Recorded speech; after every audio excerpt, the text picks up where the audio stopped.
नमस्कार दोस्तों, मैं संजय कुमार अपने YouTube channel Gurukul commerce classes में आपका एक बार स्वागत करता हूं। आज के इस वीडियो लेक्चर में हम बात करने जा रहे हैं क्लास 11th के स्टैटिस्टिक का पार्ट है और आज का टॉपिक है हमारा कलेक्शन ऑफ डाटा, आंकड़ों का संग्रह। अब जानते हैं ये आंकड़ों का संग्रह होता क्या है, ये आंकड़े क्या होते हैं, ये जानना बहुत जरूरी है, जिसको हम लोग डेटा बोलते हैं। किसी भी तरह का अगर कोई भी इवेंट या घटना घटता है, जैसे मान लो कि आप एक क्रिकेट का मैच देखने जा रहे हो, तो क्रिकेट का जब आप मैच देखने जाते हो तो 8 घंटा लगातार मैच देखते हैं, और जब आप स्टेडियम से बाहर निकले और आपके कोई मित्र आपसे मिले और बताओ, आपसे पूछ बैठे, बताओ आज का मैच कैसा रहा, तो बताओ कि तुमने 8 घंटा पूरा मैच को देखा और उस मैच के बारे में कमेंट आपको 2 मिनट में देना है। तो आप बोल सकते हैं कोहली ने बहुत अच्छा खेला, धोनी का कैच आउट जो कैच लिया बहुत शानदार था, तो युवराज सिंह या जो भी है, आप जैसे भी देखें, एक समरी आप दे देते हैं ना, कैसा रहा मैच, आप तुरंत बता देते हो ना। तो आप जो इंफॉर्मेशन देते हो उस मैच से रिलेटेड, आपने मैच देखा पूरे 8 घंटे और आपसे कोई पूछा बताओ मैच कैसा रहा, तो इसका मतलब है कि उस मैच के बारे में आपको इंफॉर्मेशन देना है, सूचना देना है। तो जो भी आप सूचना देंगे सांख्यिकी में और स्टैटिस्टिक में, उसी को बोला जाता है आंकड़ा। ध्यान देना, एज ए स्टैटिशियन, एक सांख्यिकी विद जो होता है, उसका one of the most important function होता है to arrange and collect most reliable and accurate data related to the subject of inquiry or study।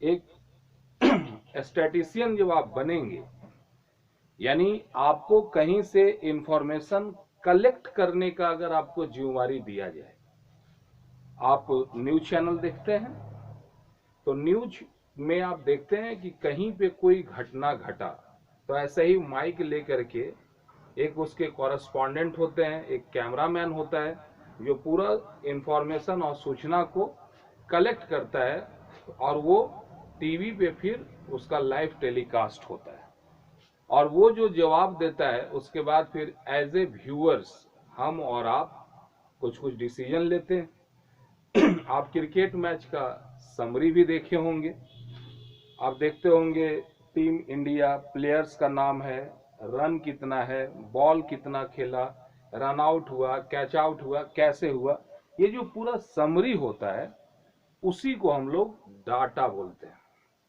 और डाटा क्या है भाई, तो वो इंफॉर्मेशन है जिसके बारे में आप कुछ जानना चाहते हैं, और विशेष रूप से जानने के लिए सीआईडी सीरियल देखते हैं ना, बस जो भी कंक्लूजन निकालना है वो देखना है।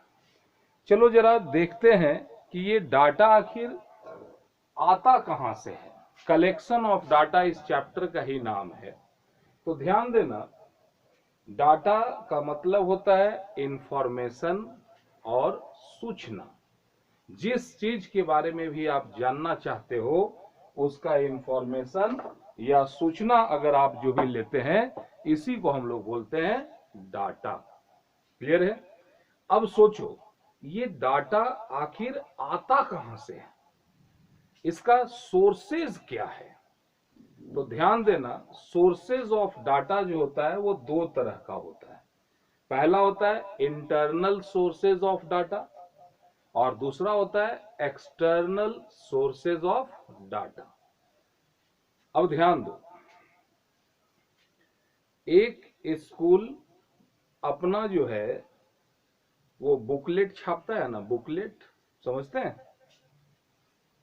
जिसमें स्कूल के बारे में पूरा इंफॉर्मेशन रहता है, किस क्लास के कितने बच्चों ने कितना परसेंट मार्क्स लाया, साल भर में कितने तरह के इवेंट ऑर्गेनाइज करवाए गए, उसके विनर्स कौन कौन हैं, मतलब स्कूल से रिलेटेड सारा इंफॉर्मेशन अगर स्कूल का मैनेजमेंट खुद अपने से छपवाता है उस बुक में, तो इसको बोलते हैं इंटरनल सोर्सेस। अगर मैं खुद अपने लिए अपने बारे में बोल रहा हूं तो ये मेरा इंटरनल सोर्सेज है।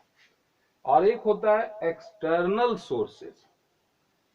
मान लो कि आपका एक स्कूल है, तो उस स्कूल में कितने बच्चे आर्ट्स में हैं, साइंस में हैं, कॉमर्स में हैं, कितने बच्चे फर्स्ट डिवीजन से पास हुए, सेकेंड डिवीजन से, कितने फेल हुए, कितने पास हुए, ये इंफॉर्मेशन अगर आप कलेक्ट करते हो और आप उसी स्कूल के मैनेजमेंट के हिस्सा हो, तो आप जो है इंटरनल सोर्सेज ऑफ डाटा है।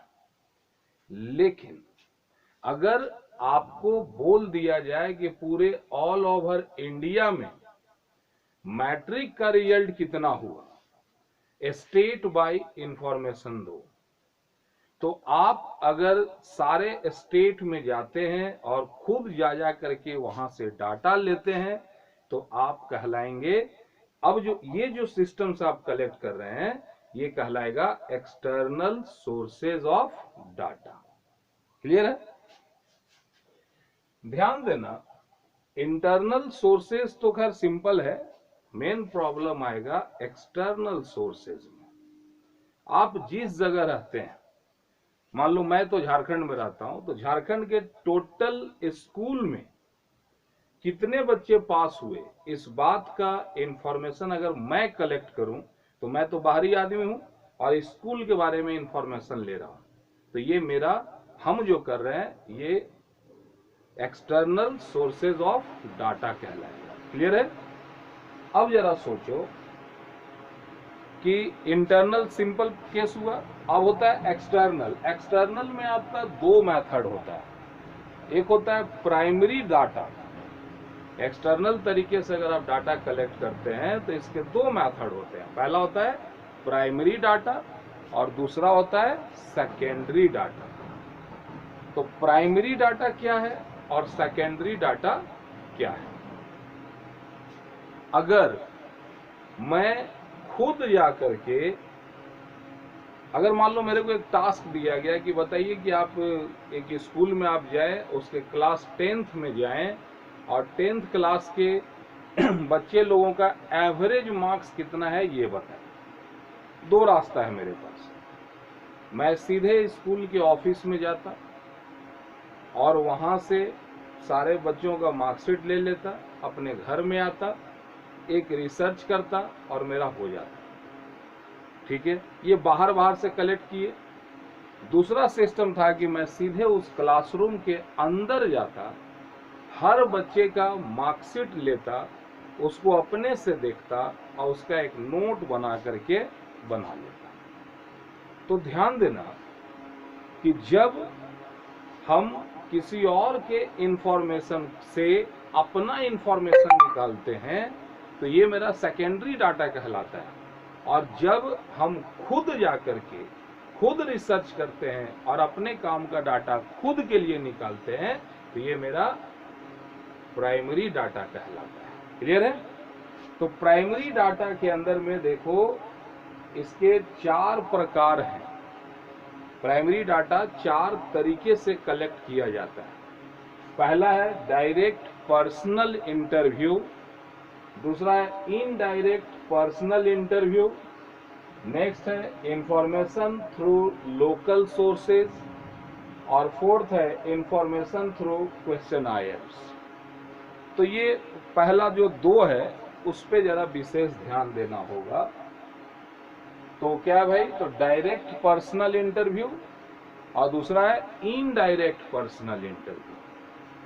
अगर मेरे को आपके बारे में कुछ जानकारी चाहिए और मैं डायरेक्ट आपके पास जाता हूं और बोलता हूं हाँ भाई बताओ आपका नाम क्या है, आपके घर में कितने सदस्य हैं, कितने लोग मैट्रिक पास हैं, कितने लोग शादीशुदा हैं, कितने 18 साल से कम है, कितने 18 से ज्यादा है, ये सारा इंफॉर्मेशन अगर मैं आपके संबंधित इंफॉर्मेशन आपसे ही मांग के लेता हूं, आप ही से पूछ लेता हूं, तो ये कहलाता है डायरेक्ट पर्सनल इंटरव्यू। क्लियर है? अब सोचो, जासूसी फिल्म देखे हो, सीआईडी वगैरह, क्राइम पेट्रोल देखे हैं ना, तो ये वो सी जगह है, वो सिचुएशन है जहां पे शुरू में ही दिखाता है कि पूरा का पूरा एक कहीं मर्डर हो गया। अब मर्डर हो गया, उसमें पूरा सीआईडी का टीम चारों तरफ घूम रहा है, सभी लोगों से, जो मर्डरर है क्या उससे क्वेश्चन पूछता है, वो उसको तो पता ही नहीं है कि मर्डर किया कौन, क्रिमिनल्स कौन है। तो क्रिमिनल का पता लगाने के लिए सवाल क्रिमिनल से नहीं, उसके अगल बगल चारों तरफ से पूछते हैं, तो इसको बोलते हैं इनडायरेक्ट पर्सनल इंटरव्यू। ठीक है, अगर क्रिमिनल को डायरेक्ट पकड़ो और जेल में ले जाकर टॉर्चर करो और सवाल का जवाब लो, कहलाएगा डायरेक्ट पर्सनल इंटरव्यू। और क्रिमिनल्स के बारे में दाएं बाएं चारों तरफ से कुछ कुछ इंफॉर्मेशन लो, तो इसको कहलाता है इनडायरेक्ट पर्सनल इंटरव्यू। क्लियर है? ध्यान देना,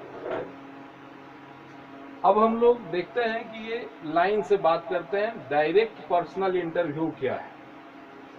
डायरेक्ट पर्सनल इंटरव्यू में होता क्या है, देखो, पहला बोलता है कि direct contact with the object, जो भी ऑब्जेक्ट है उससे डायरेक्ट जाकर के सवाल करने का, दाएं बाएं वाला सिस्टम यहाँ नहीं होता। And conduct the enquiry on the spot and collect information. Conduct the enquiry on the spot, फलना जगह पे ये बम ब्लास्ट हुआ और हम अपने घर में बैठ करके टीवी में न्यूज सुने उसके बाद रिपोर्ट दे दें? नहीं, जिस जगह पे ये ब्लास्ट हुआ है उस जगह पे जा करके खुद इंफॉर्मेशन कलेक्ट करना पर्सनल डायरेक्ट इंटरव्यू का बात होता है। क्लियर है? और ध्यान देना, यहाँ पे बात को समझना है कि इंफॉर्मेशन बहुत से चीजों पे थोड़ा गड़बड़ होता है। वो आदमी जो इंफॉर्मेशन कलेक्ट करता है उसको कहते हैं हम लोग इन्वेस्टिगेटर।